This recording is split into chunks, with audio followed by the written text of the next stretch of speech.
What's up, nerds and nerdettes and wee little nerdlings all? It's your buddy Big Johnny G for Two Gun Pixie presents Legendary Gaming. Shut up and sit down. What's up, my friends? How's it going? Welcome back to another Midday Monologue Monday.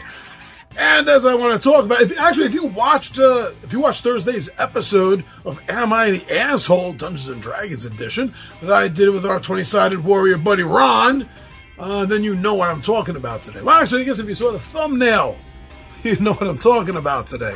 And that's alpha gamers. We've all experienced them at some point. At least most of us, I'm quite sure, have experienced an alpha gamer or two. And I have thoughts about them.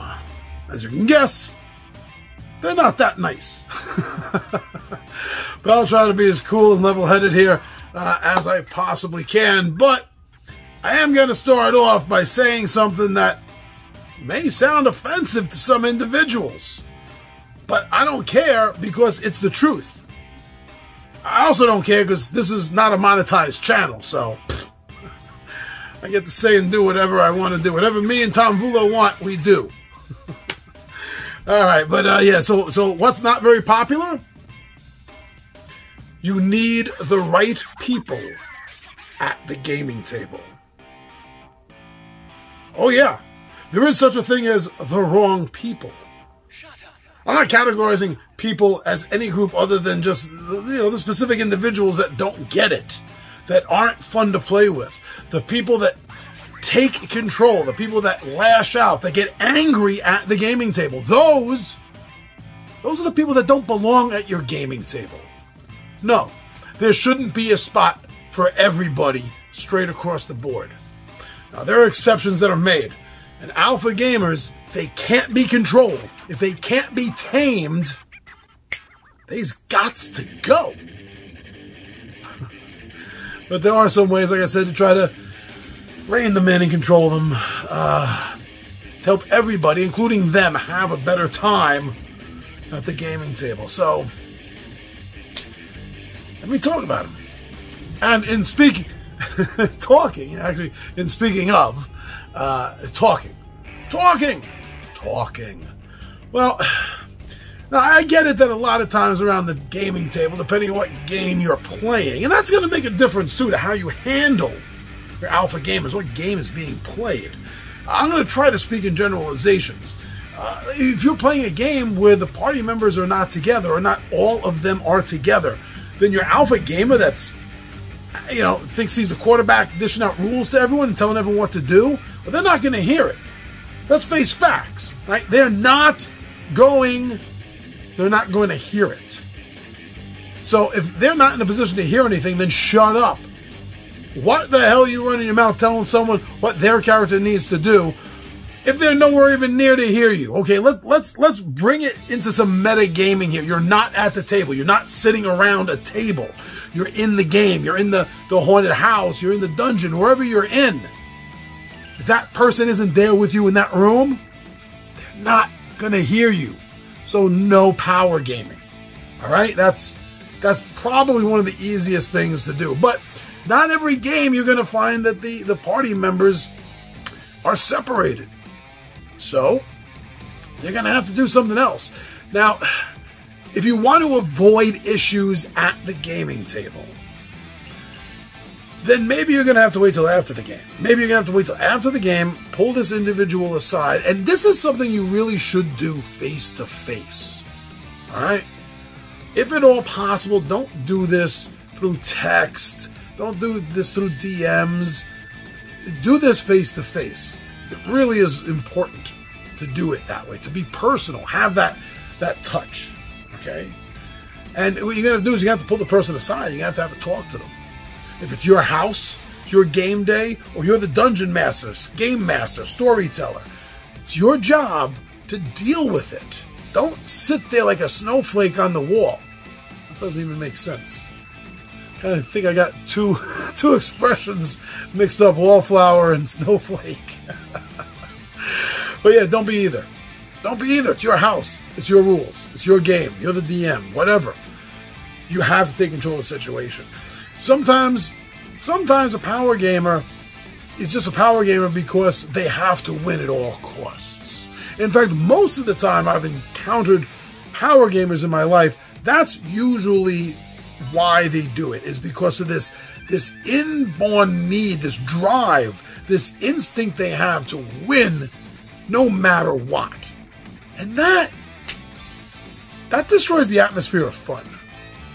And if you're sitting down playing a board game, a tabletop game, if you're going on one of these adventures with your buddies, it is about the fun. It should never be about the win above all else. That hurts the game. That hurts everyone sitting at the table for that day. Don't be that person. Don't do that.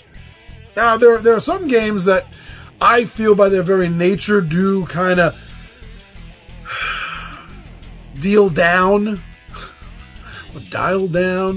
the alpha gamer. And one of these is games that have secret roles, hidden agendas. Maybe that's one reason why I do enjoy them so much, because it makes power gaming difficult. Now, I don't have a huge experience with power gamers. There's been a few notable examples over the last 4.5 decades, but generally speaking, I don't know. I tend to weed that possibility of a player out before it even gets to my table. I don't know what to tell you. But I have not had a lot of bad luck like that so far. But yeah, depending on the game. So like if you're running a game, like I said, with his secret roles, hidden traitor kind of thing, then they shouldn't be a power gamer. And if they are trying to power game, the other players around the table should ask a question. This is hidden role, hidden traitor. Shut up. Why am I listening to you? You could be the traitor. Now, when power gamers get confronted, they do tend to get even angrier, don't they? They don't like being confronted about their own plots and plans and schemes and telling you how the only way is for you all to win the game. And, cooperative games are where you find this the most often, obviously, in the cooperative games, is they start acting like the bully, pushing and bullying everyone around, telling them what to do, what's best for the game, the characters, the party. So maybe play more competitive instead of cooperative games. In a competitive game, there's very little chance of someone power gaming, alpha gaming, because everyone is against each other. There's little room. I'm not going to say there's none.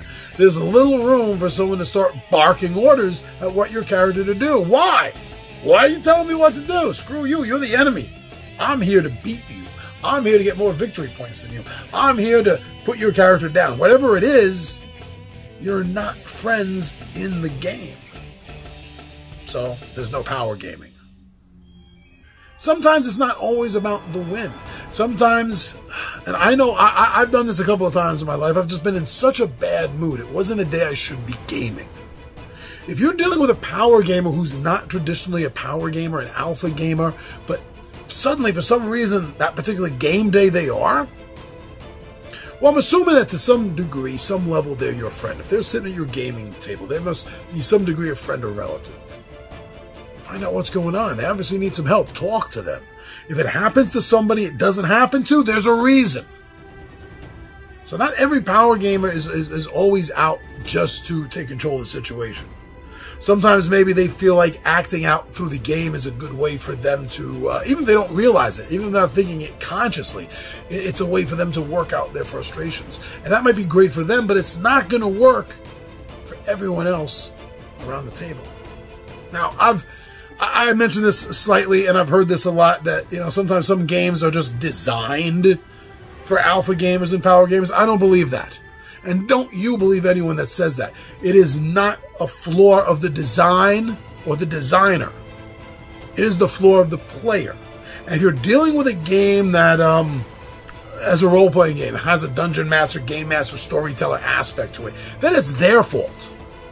It is. It is. If you have a game with a dungeon master kind of person running it, and there's an alpha gamer at the table, It's your DM's fault. Why are they allowing this? Never blame the game. And I've heard that a few times. It's not the game design or the designer's fault. It is always coming down to the player. Either they are naturally a bully maybe just when it comes to games. Maybe they're the nicest person outside walking around the street. But when it comes to competition, they become a real bully. They become a real dick. This is why I started the video off. Because ultimately, no matter what you do to deal with your alpha gamers, your power gamers, it always comes down to the same damn thing. 10 minutes into this video and it hasn't changed. The one and most important thing is you have to have the right people at your gaming table.